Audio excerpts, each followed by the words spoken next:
আপনার সদাচরণ, আপনার মধুর আচরণ, আপনার ভালো আচরণ পাওয়ার অধিক উপযুক্ত হচ্ছে আপনার পরিবার, আপনার অধীনস্থ ব্যক্তিরা, আপনার স্ত্রী, আপনার সন্তানাদি, আপনার পিতামাতা।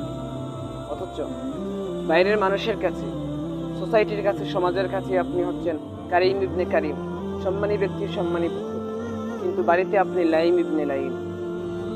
অর্থাৎ সমাজের কাছে আপনি এমন এমন ভাবে সুশীল ভাবে চলেন, তাদের সাথে মিষ্টি আচরণ করেন, একটা কথা বারবার তাদেরকে বলেন, তারা কোনো সময় রাগান্বিত করলেও আপনি রাগ হন না, কিন্তু বাড়িতে আপনি তার উল্টো, সমস্ত বিদ্রুপ আচরণ আপনার বাড়িতে। এমনকি বাইরের মানুষের রাগগুলো আপনি বাড়িতে আসে ছাড়ান। রসুলের সুন্নাহ এটা ছিল না। উত্তম পুরুষ আপনাকে আগে বাড়িতে হওয়া লাগবে। বাড়ির মানুষদের কাছে আপনার সদাচরণ আগে, সবার আগে গ্রহণযোগ্য, এরপরে বাইরের মানুষের কাছে। এমনও তো হয়, বড়দের কাছে তো আপনাকে ভালো আচরণ করাই লাগবে। বাড়ির অধীনস্থ ব্যক্তিদের সাথে আপনার কোনো ধর্তব্য নেই, আপনাকে করাই লাগবে এটা না। এই জন্য আপনাকে করতে হবে রসুলের সুন্নাহ অনুযায়ী, যে আপনার উত্তম আচরণগুলো আপনার পরিবারের মানুষগুলো আগে বেশি হত্যা। আপনার পরিবারের মানুষের সাথে খারাপ আচরণ করে বাইরের মানুষের কাছে, সোসাইটির কাছে, সমাজের কাছে, বড়দের কাছে আপনি ভালো হওয়া, এটা শরীয়তের কোনো কাম্য না।